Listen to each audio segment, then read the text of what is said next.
enunciate a plan. So Morrison's key task will be to put together a narrative and then to clip in the parts of reform that are needed. Most people would say tax reform, some freeing up of the labour market, better competition policy. Yeah. But so it's just his main silly. areas. Fine, if that's how people. But Michael, I mean, there's one thing about narrative. What about credibility? Morrison has never held an economic portfolio. How is he likely going to perform as treasurer then? I just think it's light-hearted, it's fun. That's exactly right, Angie. I mean, he was the immigration minister. He was known as the hard man of the government. He was very, very harsh in the crackdown on people trying to reach Australia by boat. He did manage to succeed there, and he's generally known as a very competent and intelligent minister, very committed to the task, and someone who can get across his brief. But as you mentioned, this is a massive brief for someone who has no experience in an economic portfolio. In his favour, he's a really good communicator. He's got a good connection with the electorate, with the broader electorate. I think he does tend to a bit of populism, which is just not what you want for an economic portfolio, obviously. But nonetheless, I think he's likely to be an improvement on the previous treasurer, Joe Hockey. But still, the jury's out, as you say. He hasn't held this portfolio. It's a massive one, and there's a lot of challenges ahead. And it isn't. All right. Thank you so much for that, Michael. He's in Sydney for us on the new challenges for the new treasurer. All right, checking on some other stories. Fed officials say they still see a chance for a 2015 rate hike despite rising sentiment that it may not happen until next year. Three policymakers said the fall in U.S. unemployment would outweigh headwinds from the global market. They said the FOMC decision this month to delay a rate rise was a close call. Well, it helped open up the Chinese stock market to overseas investors and was seen as a pioneering product. But now, Morgan Stanley's China A-share fund has fallen on hard times. It's slumped 13% on a total return basis so far this year, and that compares to a 6% decline in the benchmark it tracks. It comes amid a rout for Chinese stocks, which is reducing demand for mainland assets. And China's top foreign affairs official says the stock market rout does not reflect the overall state of the economy.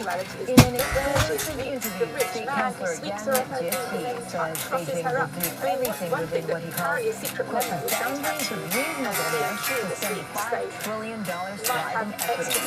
While the global impact of the sell-off was made worse by the decision to devalue the yuan, Yang says that China's reforms will benefit the rest of the world in the long run.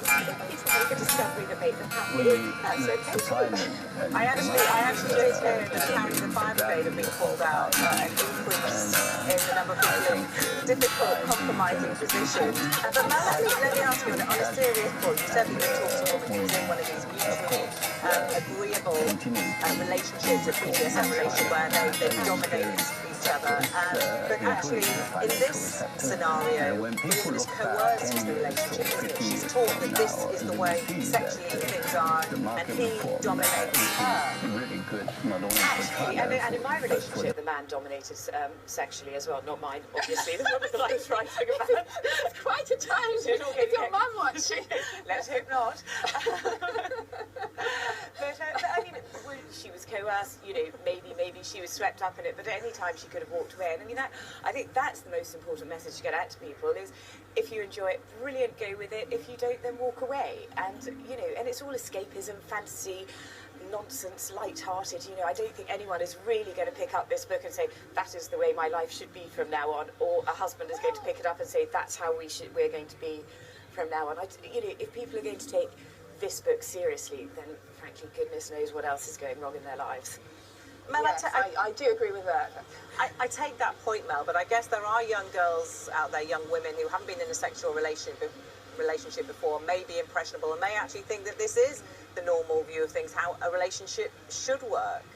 I don't think we're growing up in the dark ages. I think there's enough out there about sex. Well, no, actually, Mel, that's not true because, well, we may or may not be growing up in the dark ages, but we're certainly growing up in the digital ages. And in the last couple of days, there has been a report to show that sexual coercion of girls over the age of 13 has massively increased. That a very high percentage of teenagers now feel coerced into sexual relationships. And frankly, if the predominant role model of erotic sexual literature is about kinds of coercion. It's not going to help on that front. Well, and, there's enough statistics came out pre this film and all yeah, well, all maybe this is a going on. consequence. Maybe this is a consequence. No, I think you'll find internet porn has a hell of a lot more to do with it. Internet porn does have a lot to do with it. And you know, if you talk to teenage boys, it is horrific. You know, I've heard of teenage boys aged 16 completely addicted to pornography.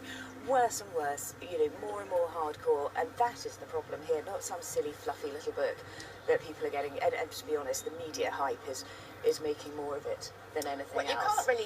You can't really not hype a book something that has sold 100 million, and the film is apparently, I mean, I don't want to see it, but the film is apparently... Gosh, I'm going to see it, if only to giggle my way through it. Well, ludicrous.